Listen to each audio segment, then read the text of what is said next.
ವೀಕ್ಷಕರೇ, ಇರಾನ್ ಮತ್ತು Israel America ನಡುವಿನ ಸಂಘರ್ಷ ಈಗ ಊಯೆಗೂ ನಿಲ್ಕದ ಹಂತಕ್ಕೆ ಬಂದು ತಲುಪಿದೆ. ಒಂದ್ ಕಡೆ ಇರಾನ್ನ ಅತ್ಯುನ್ನತ ಭದ್ರತಾ ಅಧಿಕಾರಿ ಹಾಗೂ ದೇಶದ ಅತಿ ಪ್ರಭಾವಿ ನಾಯಕ ಅಲಿ ಲಾರಿಜಾನಿ ಅವರನ್ನ ಇಸ್ರೇಲ್ ಹತ್ಯೆ ಮಾಡಿದೆ. ಮತ್ತೊಂದ್ ಕಡೆ ಹಾರ್ಮುಜ್ ಜಲಸಂಧಿಯಲ್ಲಿ ಅಮೆರಿಕದ ಸೇನೆ ತನ್ನ ಬತ್ತಳಿಕೆಯಲ್ಲಿರುವ ಅತ್ಯಂತ ಭೀಕರವಾದ 5,000 ಪೌಂಡ್ ತೂಕದ ಬಂಕರ್ ಬಸ್ಟರ್ ಬಾಂಬ್ಗಳನ್ನ ಎಸೆದಿದೆ.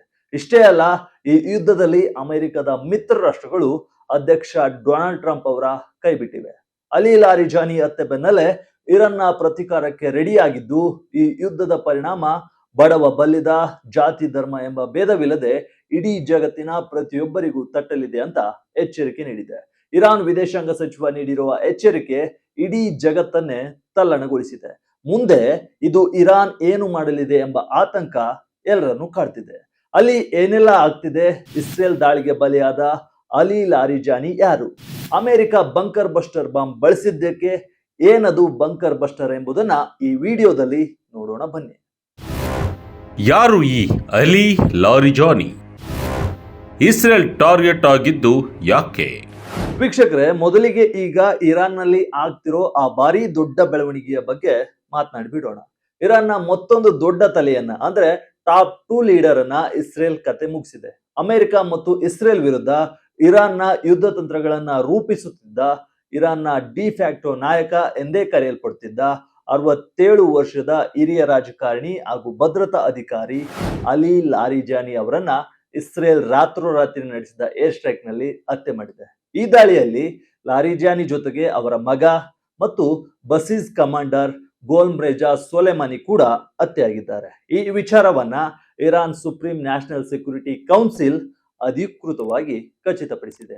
ಲಾರಿಜಾನಿ ಒಬ್ಬ ಸಾಧಾರಣ ಲೀಡರ್ ಅಲ್ವೇ ಅಲ್ಲ, ಇರಾನ್ನ ರಾಜಕೀಯದಲ್ಲಿ ಕನ್ಸರ್ವೇಟಿವ್ ಬಣದ ಆಧಾರ ಸ್ತಂಭ ಕೂಡ ಆಗಿದ್ರು. ಇರಾನ್ ಸೇನೆ ಮತ್ತು ರಾಜಕೀಯ ನಾಯಕರ ನಡುವೆ ಒಂದು ಬ್ರಿಡ್ಜ್ ಆಗಿ ಕೆಲಸ ಮಾಡ್ತಿದ್ದ ಅತಿ ದೊಡ್ಡ ಪ್ರಭಾವಿ ನಾಯಕ ಅಲಿ ಲಾರಿಜಾನಿ. ಖಮೇನಿ ಹತ್ಯೆಯಾದ ಬಳಿಕ ಇರಾನ್ ಅನ್ನ ಪರೋಕ್ಷವಾಗಿ ಮುನ್ನಡೆಸುತ್ತಿದ್ದ ಅಲಿ ಲಾರಿಜಾನಿಯ ಕಥೆಯನ್ನ ಈಗ ಇಸ್ರೇಲ್ ಮುಗಿಸಿದೆ. ಇದು ಇರಾನ್ ರಾಜಕೀಯ ಮತ್ತು ಸೇನಾ ವಲಯಕ್ಕೆ ಅರಗಿಸಿಕೊಳ್ಳಲಾಗದ ದೊಡ್ಡ ಪೆಟ್ಟು ಅಂತಾನೆ ಹೇಳ್ಬಹುದು. ಅದರಲ್ಲೂ ಇರಾನ್ನ ಅಣ್ವಸ್ತ್ರ ತಂತ್ರಜ್ಞಾನದಲ್ಲಿ ಅಲಿ ಲಾರಿಜಾನಿ ದೊಡ್ಡ ಹೆಸರು. ಆದ್ರೆ ಈಗ ಇವರ ಅಂತ್ಯದೊಂದಿಗೆ ಇರಾನ್ ಅಣ್ವಸ್ತ್ರ ನೀತಿ ಕೂಡ ಬಾಗಿಲು ಮುಚ್ಚುವ ಸಾಧ್ಯತೆ ಇದೆ. ಲಾರಿಜಾನಿ ಹತ್ಯೆಗೆ ಕೆರಳಿ ಕೆಂಡವಾದ ಇರಾನ್. ಅಮೆರಿಕ ಇಸ್ರೇಲ್ಗೆ ಕಾದಿದೆಯಾ ತಕ್ಕ ಶಾಸ್ತಿ? ಇನ್ನು ಅಲಿ ಲಾರಿಜಾನಿ ಹತ್ಯೆ ಬೆನ್ನಲ್ಲೇ ಇರಾನ್ ನಾಯಕರು ಅಕ್ಷರಶಃ ಕೆಂಡಾಮಂಡಲವಾಗಿದ್ದಾರೆ. ಇರಾನ್ನ ಮಾಜಿ ಅಧ್ಯಕ್ಷೀಯ ಅಭ್ಯರ್ಥಿ ಸಯೀದ್ ಜಲೀಲಿ ಈ ಹತ್ಯೆಗಳನ್ನ ಇಸ್ಲಾಮಿಕ್ ಕ್ರಾಂತಿಯ ತ್ಯಾಗದ ಭವ್ಯವಾದ ಸಾಲು ಅಂತ ಬಣ್ಣಿಸಿದ್ದಾರೆ. ಈ ಸಾವುಗಳು ದೇಶದ ರಾಷ್ಟ್ರೀಯ ಸಂಕಲ್ಪವನ್ನ ಮತ್ತಷ್ಟು ಬಲಪಡಿಸುತ್ತೆ ಮತ್ತು ಶತ್ರುಗಳನ್ನ ಸೋಲಿಸುವ ಹಾದಿಯಲ್ಲಿ ಇರಾನ್ ಅನ್ನ ಲೀಡ್ ಮಾಡುತ್ತೆ ಅಂತ ಗುಡುಗಿದ್ದಾರೆ. ಇನ್ನು ಹಿರಿಯ ಅಡ್ವೈಸರ್ ಅಲಿ ಅಕ್ಬರ್ ವೆಲಾಯಿತಿ ಕೂಡ ಅಮೆರಿಕ ಮತ್ತು ಇಸ್ರೇಲ್ ಅನ್ನ ತೀವ್ರವಾಗಿ ತರಾಟೆಗೆ ತೆಗೆದುಕೊಂಡಿದ್ದಾರೆ. ಲಾರಿಜಾನಿ ಒಬ್ಬ ಕ್ರಾಂತಿಕಾರಿ ನಾಯಕ. ಅಮೆರಿಕ ಮತ್ತು ಇಸ್ರೇಲ್ ಕ್ರಿಮಿನಲ್ ಕೆಲಸಗಳನ್ನ ಮಾಡ್ತಿವೆ. ಹಿರಿಯ ನಾಯಕರನ್ನ ಟಾರ್ಗೆಟ್ ಮಾಡೋ ಮೂಲಕ ಎರಡೂ ದೇಶಗಳು ತಪ್ಪು ಮಾಡ್ತಿವೆ ಅಂತ ಕಿಡಿಕಾರಿದ್ದಾರೆ. ಇದಕ್ಕೆ ತಕ್ಕ ಬೆಲೆಯನ್ನು ಕೂಡ ತೆರಬೇಕಾಗುತ್ತೆ ಅಂತ ಎಚ್ಚರಿಕೆಯನ್ನು ಕೂಡ ನೀಡಿದ್ದಾರೆ. ಇಡೀ ಜಗತ್ತಿಗೆ ಎಚ್ಚರಿಕೆ ನೀಡಿದ ಅಬ್ಬಾಸ್ ಅರಕ್ಚಿ, ಎಲ್ಲರಿಗೂ ಈ ಯುದ್ಧದ ಎಫೆಕ್ಟ್ ತಟ್ಟುತ್ತೆ ಎಂದು ವಾರ್ನಿಂಗ್. ಈ ಮಧ್ಯೆ ಇರಾನ್ನ ವಿದೇಶಾಂಗ ಸಚಿವ ಅಬ್ಬಾಸ್ ಅರಕ್ಚಿ ಎಕ್ಸ್ ಖಾತೆಯಲ್ಲಿ ಬಹಳ ಗಂಭೀರ ಸೀರಿಯಸ್ ಆದ ಪೋಸ್ಟ್ ಒಂದನ್ನು ಹಾಕಿದ್ದಾರೆ. ಈ ಯುದ್ಧದ ಜಾಗತಿಕ ಎಫೆಕ್ಟ್ ಗಳ ಅಲೆ ಈಗಷ್ಟೇ ಶುರುವಾಗಿದೆ. ಸಂಪತ್ತು, ನಂಬಿಕೆ ಅಥವಾ ಜನಾಂಗದ ಭೇದವಿಲ್ಲದೆ ಇದು ಜಗತ್ತಿನ ಪ್ರತಿಯೊಬ್ಬರಿಗೂ ಬಡಿಯಲಿದೆ ಅಂತ ವಾರ್ನಿಂಗ್ ಅನ್ನ ಕೊಟ್ಟಿದ್ದಾರೆ.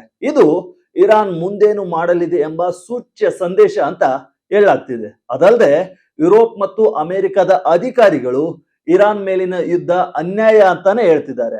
ಇಂಟರ್ನ್ಯಾಷನಲ್ ಕಮ್ಯುನಿಟಿ ಇದನ್ನ ವಿರೋಧಿಸಬೇಕು ಅಂತ ಕೂಡ ಅವರು ಆಗ್ರಹಿಸಿದ್ದಾರೆ. ಮಂಗಳವಾರವಷ್ಟೇ ಅಮೆರಿಕದ ರಾಷ್ಟ್ರೀಯ ಭಯೋತ್ಪಾದನಾ ನಿಗ್ರಹ ಕೇಂದ್ರದ ನಿರ್ದೇಶಕರು ಇದೇ ಯುದ್ಧದ ಕಾರಣ ನೀಡಿ ರಿಸೈನ್ ಮಾಡಿದ್ದ ಕಾಪಿಯನ್ನು ಕೂಡ ಇರಾನ್ ಸಚಿವರು ತಮ್ಮ ಎಕ್ಸ್ ಖಾತೆಯಲ್ಲಿ ಹಂಚಿಕೊಂಡಿದ್ದಾರೆ. ಹಾರ್ಮುಜ್ ಜಲಸಂಧಿಯಲ್ಲಿ ಅಮೆರಿಕ ಭೀಕರ ದಾಳಿ. 5,000 ಪೌಂಡ್ ತೂಕದ ಬಂಕರ್ ಬಸ್ಟರ್ ಬಾಂಬ್.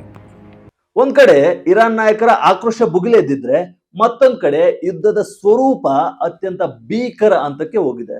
ಈ ಯುದ್ಧದಲ್ಲಿ ಅಮೆರಿಕ ಮೊದಲ ಬಾರಿಗೆ ಬಂಕರ್ ಬಸ್ಟರ್ ಬಾಂಬ್ಗಳನ್ನ ಬಳಸಲು ಶುರು ಮಾಡಿದೆ. ಇರಾನ್ಗೆ ಬಿಗ್ ಶಾಕ್ ಅನ್ನು ಕೂಡ ನೀಡಿದೆ. ತೈಲ ಪೂರೈಕೆಯ ಜೀವನಾಡಿ ಎನಿಸಿರುವ ಆರ್ಮುಜ್ ಜಲಸಂಧಿಯನ್ನ ಇರಾನ್ ಇದುವರೆಗೂ ಮುಚ್ಚಿತ್ತು.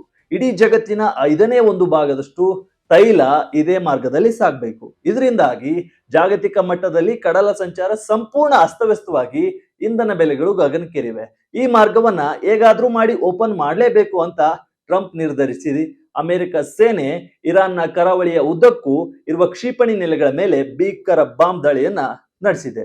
ಯುಎಸ್ ಸೆಂಟ್ರಲ್ ಕಮಾಂಡ್ ಈ ಬಗ್ಗೆ ಇನ್ಫಾರ್ಮೇಶನ್ ಅನ್ನ ನೀಡಿದೆ. 5,000 ಪೌಂಡ್ ಅಂದ್ರೆ ಸುಮಾರು 2,268 ಕೆಜಿ ತೂಕದ ಬಂಕರ್ ಬಸ್ಟರ್ ಬಾಂಬ್ಗಳನ್ನ ಇರಾನ್ನ ಕರಾವಳಿ ಮೇಲೆ ಎಸೆದಿದೆ. ಏನಿದು ಬಂಕರ್ ಬಸ್ಟರ್ ಬಾಂಬ್? ಇರಾಕ್ನಲ್ಲೂ ಹೊತ್ತಿ ಉರಿದ ಬೆಂಕಿ. ಇನ್ನು ಇವು ಎಂತ ಬಾಂಬ್ಗಳು ಅಂದ್ರೆ ಭೂಮಿಯ ಆಳದಲ್ಲಿ ಬಚ್ಚಿಟ್ಟಿರುವ ಅಥವಾ ಕಾಂಕ್ರೀಟ್ ನಿಂದ ಭದ್ರಪಡಿಸಿರೋ ಕ್ಷಿಪಣಿ ನೆಲೆಗಳನ್ನ ಸರ್ವನಾಶ ಮಾಡುವ ಶಕ್ತಿ ಇವುಗಳಿಗಿದೆ. 2022ರ ಏರ್ ಫೋರ್ಸ್ ಟೈಮ್ಸ್ ವರದಿ ಪ್ರಕಾರ ಈ ಒಂದೊಂದು ಬಾಂಬ್ನ ಬೆಲೆ ಬರೋಬ್ಬರಿ $2,88,000. ಇರಾನ್ನ ಆಂಟಿಶಿಪ್ ಕ್ರೂಸ್ ಮಿಸೈಲ್ಗಳು ಅಂತಾರಾಷ್ಟ್ರೀಯ ಹಡಗು ಸಂಚಾರಕ್ಕೆ ಅಪಾಯವನ್ನ ತಂದೊಡ್ಡಿದ್ವು. ಹಾಗಾಗಿ ಈ ದಾಳಿ ಮಾಡಿದ್ದೇವೆ ಅಂತ ಅಮೆರಿಕ ಸಮರ್ಥನೆ ಮಾಡಿಕೊಂಡಿದೆ. ಅಂದಹಾಗೆ ಕಳೆದ ವರ್ಷ ಇರಾನ್ನ ಪರಮಾಣು ನೆಲೆಗಳ ಮೇಲೆ ಅಮೆರಿಕ 30,000 ಪೌಂಡ್ ತೂಕದ ಬಾಂಬ್ ಅನ್ನು ಹಾಕಿತ್ತು. ಅದಕ್ಕೆ ಹೋಲಿಸಿದ್ರೆ ಈಗ ಹಾಕಿರೋದು ಕೇವಲ 5,000 ಪೌಂಡ್ ಬಾಂಬ್. ಇದು ಸ್ವಲ್ಪ ಕಡಿಮೆ ಶಕ್ತಿಯದ್ದು ಎನ್ಬಹುದು. ಇದನ್ನ ಅಮೆರಿಕ ಮತ್ತಷ್ಟು ಹೆಚ್ಚು ಮಾಡಬಹುದು ಅಂತ ಹೇಳಲಾಗ್ತಿದೆ. ಈ ಬಂಕರ್ ಬಸ್ಟರ್ ಬಾಂಬ್ಗಳ ಪ್ರಮಾಣ ಹೆಚ್ಚಾದಷ್ಟು ಯುದ್ಧ ತೀವ್ರ ಸ್ವರೂಪವನ್ನ ಪಡೆದುಕೊಳ್ಳಲಿದೆ. ಇದೆಲ್ಲದರ ಮಧ್ಯೆ ಈ ಯುದ್ಧದ ಕಿಡಿ ಪಕ್ಕದ ಇರಾಕ್ ದೇಶಕ್ಕೂ ಹರಡಿದೆ. ಇರಾಕ್ನ ಈಶಾನ್ಯ ನಗರವಾದ ಕಿರ್ಕುಕ್ ನಲ್ಲಿರುವ ಇಮಾಮ್ ಅಲಿ ಸೇನಾ ನೆಲೆ ಮೇಲೆ ಭಾರೀ ದಾಳಿಯಾಗಿದೆ. ಈ ನೆಲೆಯಲ್ಲಿ ಇರಾನ್ ಬೆಂಬಲಿತ ಶಿಯಾ ಉಗ್ರರ ಗುಂಪಾದ ಪಾಪ್ಯುಲರ್ ಮೊಬಿಲೈಸೇಷನ್ ಫೋರ್ಸಸ್ ಸದಸ್ಯರಿದ್ರು. ದಾಳಿಯ ನಂತರ ಆ ಪ್ರದೇಶದಲ್ಲಿ ಒತ್ತಿಕೊಂಡು ಉರಿಯುತ್ತಿರುವ ದೃಶ್ಯಗಳು ವೈರಲ್ ಆಗಿವೆ. ಟ್ರಂಪ್ಗೆ ಕೈಕೊಟ್ಟ ನ್ಯಾಟೋ ಮಿತ್ರ ರಾಷ್ಟ್ರಗಳು. ಏನೇ ಆಗಲಿ ಕಂಟಿನ್ಯೂ ಮಾಡ್ತೀನಿ ಅಂತಿದ್ದಾರೆ ಟ್ರಂಪ್. ಇಷ್ಟೆಲ್ಲ ರಣರಂಗ ಸೃಷ್ಟಿಯಾಗಿದೆ. ಮಧ್ಯಪ್ರಾಚ್ಯ ಒತ್ತಿಕೊಂಡು ಉರಿತಿದೆ. ಅಮೆರಿಕದ ಅಧ್ಯಕ್ಷ ಡೊನಾಲ್ಡ್ ಟ್ರಂಪ್ ಈ ಟೈಮ್ ಅಲ್ಲಿ ತೀವ್ರ ಹತಾಶೆಗೆ ಒಳಗಾಗಿದ್ದಾರೆ. ಆರ್ಮುಜ್ ಜಲಸಂಧಿಯಲ್ಲಿ ತೈಲ ಮಾರ್ಗವನ್ನ ಕ್ಲಿಯರ್ ಮಾಡಲು ಹೆಲ್ಪ್ ಮಾಡಿ ಅಂತ ಟ್ರಂಪ್ ತಮ್ಮ ನ್ಯಾಟೋ ಮಿತ್ರ ರಾಷ್ಟ್ರಗಳನ್ನ ಬೇಡ್ಕೊಂಡಿದ್ರು. ಆದ್ರೆ ಯುರೋಪ್ ಸೇರಿ ಹೆಚ್ಚಿನ ಮಿತ್ರ ರಾಷ್ಟ್ರಗಳು ಟ್ರಂಪ್ ಮನವಿಯನ್ನ ಸ್ಪಷ್ಟವಾಗಿ ರಿಜೆಕ್ಟ್ ಮಾಡಿವೆ. ಇದರಿಂದ ಕೋಪಗೊಂಡಿರೋ ಟ್ರಂಪ್, ನಾವು ನ್ಯಾಟೋಗೆ ಇಷ್ಟೆಲ್ಲ ಹೆಲ್ಪ್ ಮಾಡಿದ್ದೇವೆ, ಆದ್ರೆ ನಮ್ಗೆ ಅವರಿಂದ ಒಂದಿಷ್ಟು ಸಪೋರ್ಟ್ ಸಿಗ್ತಿಲ್ಲ ಅಂತ ಕಿಡಿಕೇರಿದ್ದಾರೆ.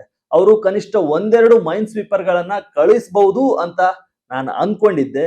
ಅದಕ್ಕೆ ಜಾಸ್ತಿ ದುಡ್ಡು ಕೂಡ ಜಾಸ್ತಿ ಖರ್ಚಾಗ್ತಿದ್ದಿಲ್ಲ, ಆದ್ರೆ ಅವರು ಅದನ್ನೂ ಮಾಡಲಿಲ್ಲ ಅಂತ ಟ್ರಂಪ್ ಬೇಸರವನ್ನ ವ್ಯಕ್ತಪಡಿಸಿದ್ದಾರೆ.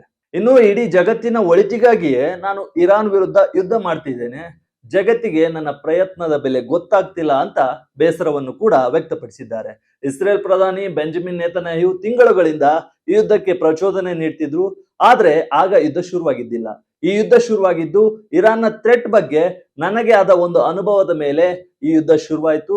ಅದು ಯಾವಾಗ ನಿಲ್ಲುತ್ತೆ ಅಂದ್ರೆ ನನ್ನ ಗಟ್ ಫೀಲಿಂಗ್ ಯಾವಾಗ ಇದು ಮುಗಿಯಬೇಕು ಅಂತ ಹೇಳುತ್ತೋ ಆಗಲೇ ಇದು ಎಂಡ್ ಆಗುತ್ತೆ ಅಂತ ಟ್ರಂಪ್ ಹೇಳಿಕೊಂಡಿದ್ದಾರೆ. ತಮಗೆ ಯಾರ ಸಪೋರ್ಟ್ ಸಿಗದಿದ್ರೂ ಕೂಡ ಇಡೀ ಸಂಘರ್ಷದ ಹೊಣೆಯನ್ನ ತಮ್ಮ ಹೆಗಲ ಮೇಲೆಯೇ ಹೊತ್ತು ಮುನ್ನಡೆಯಲು ತಾನು ಸಿದ್ಧ ಅಂತ ಟ್ರಂಪ್ ಹಠ ಹಿಡಿದಿರೋದು ಯುದ್ಧ ಕಂಟಿನ್ಯೂ ಆಗಲು ಕಾರಣವಾಗಿದೆ. ಲಾರಿ ಜಾನಿ ಇಸ್ರೇಲ್ ಟಾರ್ಗೆಟ್ ಆಗಿದ್ಯಾಕೆ? ಕಂಪ್ಯೂಟರ್ ಸೈನ್ಸ್ನಲ್ಲಿ ಪದವಿ ಪಡೆದಿದ್ದ ಲಾರಿ ಜಾನಿ. ವೀಕ್ಷಕರೇ, ಈಗ ಮತ್ತೆ ಅಲಿ ಲಾರಿಜಾನಿ ವಿಚಾರಕ್ಕೆ ಬರೋಣ. ಅಲಿ ಲಾರಿಜಾನಿ ಎಷ್ಟು ಪ್ರಭಾವಿ ಅಂದ್ರೆ ಮಾರ್ಚ್ 1ರಂದು ಯುದ್ಧದ 2ನೇ ದಿನ ಸ್ಟೇಟ್ ಟಿವಿಗೆ ಅವರು ಸಂದರ್ಶನ ನೀಡುತ್ತಾರೆ. ಅಲ್ಲಿ ಅವರು ಹೇಳೋ ಒಂದು ಮಾತು ಇದೆ, ಇಸ್ರೇಲ್ ತನ್ನ ಸುತ್ತಮುತ್ತ ಸ್ನೇಹಿತರಿಲ್ಲದ ಪ್ರದೇಶದಲ್ಲಿ ಇರಾನ್ ನಂತಹ ದೊಡ್ಡ ದೇಶದ ಮೇಲೆ ಹಿಡಿತ ಸಾಧಿಸಲು ಸಾಧ್ಯವಿಲ್ಲ ಅಂತಾರೆ. ಅದು ಇರಾನ್ ಅನ್ನ ತುಂಡರಿಸಲು ಯತ್ನಿಸ್ತಿದೆ, ಅಮೆರಿಕ ಈ ಪ್ಲಾನ್ ನಲ್ಲಿ ಸಿಲುಕಿಕೊಂಡಿದೆ ಅಂತ ಹೇಳಿದ್ರು. ಇನ್ನು ಲಾರಿಜಾನಿ 1958ರಲ್ಲಿ ಇರಾಕ್ನ ನಜಾಫ್ ನಲ್ಲಿ ಇರಾನಿ ದಂಪತಿಗೆ ಜನಿಸಿದವರು. ಕಂಪ್ಯೂಟರ್ ಸೈನ್ಸ್ ಮ್ಯಾಥಮೆಟಿಕ್ಸ್ ನಲ್ಲಿ ಪದವಿ ಪಡೆದ ಅವರು ಬಳಿಕ ತತ್ವಶಾಸ್ತ್ರವನ್ನ ಕಲಿತು ಜರ್ಮನ್ ದಾರ್ಶನಿಕ ಇಮ್ಯಾನ್ಯುಯಲ್ ಕಾಂಟ್ ಬಗ್ಗೆ ಹಲವು ಬುಕ್ ಗಳನ್ನ ಬರೆದಿದ್ದಾರೆ. ಅವರ ಸಹೋದರ ಸಾದಿಕ್ ಅಮೋಲಿ ಲಾರಿಜಾನಿ ಕೂಡ ದೊಡ್ಡ ನಾಯಕ ಆಗಿದ್ದು ಮತ್ತು ಭವಿಷ್ಯದ ಸುಪ್ರೀಂ ಲೀಡರ್ ರೇಸ್ ನಲ್ಲಿ ಕೂಡ ಇದ್ದಾರೆ. ಖಮೇನಿ ಪುತ್ರನ ಪದಗ್ರಹಣಕ್ಕೆ ವಿರೋಧಿಸಿದ್ದ ಲಾರಿಜಾನಿ. ಅಮೆರಿಕದಿಂದ $10 ಬಿಲಿಯನ್ ಬಹುಮಾನ. ಇನ್ನೊಂದು ಇಂಟ್ರೆಸ್ಟಿಂಗ್ ಟಾಪಿಕ್ ಏನಂದ್ರೆ, ಹಳೆ ಸುಪ್ರೀಂ ಲೀಡರ್ ಖಮೇನಿ ಪುತ್ರ ಮೊಜ್ತಬಾ ಖಮೇನಿಯನ್ನ ಮುಂದಿನ ಸುಪ್ರೀಂ ಲೀಡರ್ ಅನ್ನಾಗಿ ಮಾಡೋದನ್ನ ಲಾರಿಜಾನಿ ತೀವ್ರವಾಗಿ ವಿರೋಧಿಸಿದ್ರು. ಏಕೆಂದ್ರೆ ವಂಶ ಪಾರಂಪರ್ಯ ಆಡಳಿತ ಇಸ್ಲಾಮಿಕ್ ಗಣರಾಜ್ಯದ ತತ್ವಗಳಿಗೆ ವಿರುದ್ಧವಾಗಿದೆ ಅಂತ ಅವರ ವಾದವಾಗಿತ್ತು. ಡಿಸೆಂಬರ್ 28ರಂದು ಶುರುವಾಗಿದ್ದ ಸರ್ಕಾರಿ ವಿರೋಧಿ ಪ್ರತಿಭಟನೆಗಳನ್ನ ದಮನ ಮಾಡಲು ಭದ್ರತಾ ಪಡೆಗಳನ್ನ ಬಳಸಿದ ಆರೋಪ ಲಾರಿಜಾನಿ ಮೇಲೆ ಇತ್ತು. ಈ ಗಲಭೆಯಲ್ಲಿ 6488 ನಾಗರಿಕರು ಕೊಲ್ಲಲ್ಪಟ್ಟಿದ್ರು ಅಂತ ವರದಿಗಳು ಹೇಳ್ತಿವೆ. ಈ ಕಾರಣಕ್ಕೆ ಜನವರಿಯಲ್ಲಿ ಅಮೆರಿಕ ಲಾರಿಜಾನಿ ಮೇಲೆ ನಿರ್ಬಂಧವನ್ನ ಹೇರಿತ್ತು. ಮಾರ್ಚ್ 13ರಂದು ಟೆಹರಾನ್ ನಲ್ಲಿ ನಡೆದ ರ್ಯಾಲಿಯಲ್ಲಿ ಕೊನೆಯದಾಗಿ ಸಾರ್ವಜನಿಕವಾಗಿ ಲಾರಿಜಾನಿ ಕಾಣಿಸಿಕೊಂಡಿದ್ರು. ಮಾರ್ಚ್ 14ರಂದು ಅಮೆರಿಕ ಇವರ ಸುಳಿವು ಕೊಟ್ಟವರಿಗೆ $10 ಮಿಲಿಯನ್ ಬಹುಮಾನವನ್ನು ಕೂಡ ಘೋಷಿಸಿತ್ತು. 2005ರಲ್ಲಿ ಇರಾನ್ನ ಪರಮಾಣು ಸಮಾಲೋಚಕರಾಗಿ, ಬಳಿಕ 2015ರಲ್ಲಿ ಅಮೆರಿಕದೊಂದಿಗೆ ಐತಿಹಾಸಿಕ ಪರಮಾಣು ಒಪ್ಪಂದಕ್ಕೆ ಸಹಿ ಹಾಕುವಲ್ಲಿ ಲಾರಿಜಾನಿ ಪಾತ್ರ ಬಹಳ ದೊಡ್ಡದಿತ್ತು. ಮಾಜಿ ಅಧ್ಯಕ್ಷ ಮಹಮೂದ್ ಅಹಮದಿನೇಜಾದ್ ಜೊತೆ ಇವರ ಜಗಳ ಎಷ್ಟಿತ್ತಂದ್ರೆ 2013ರಲ್ಲಿ ಭಾಷಣ ಮಾಡುವಾಗ ಲಾರಿಜಾನಿ ಮೇಲೆ ಶೂಗಳನ್ನ ತೂರಿ ಅವಮಾನ ಮಾಡಲಾಗಿತ್ತು.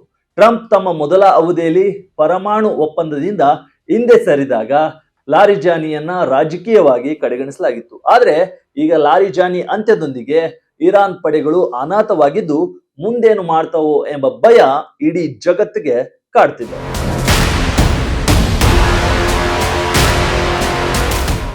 ಒಟ್ನಲ್ಲಿ ಇರಾನ್ ಮತ್ತು ಅಮೆರಿಕ ಇಸ್ರೇಲ್ ನಡುವಿನ ಈ ಯುದ್ಧ ದಿನದಿಂದ ದಿನಕ್ಕೆ ಭೀಕರ ಸ್ವರೂಪವನ್ನ ಪಡ್ಕೊಳ್ತಿದೆ.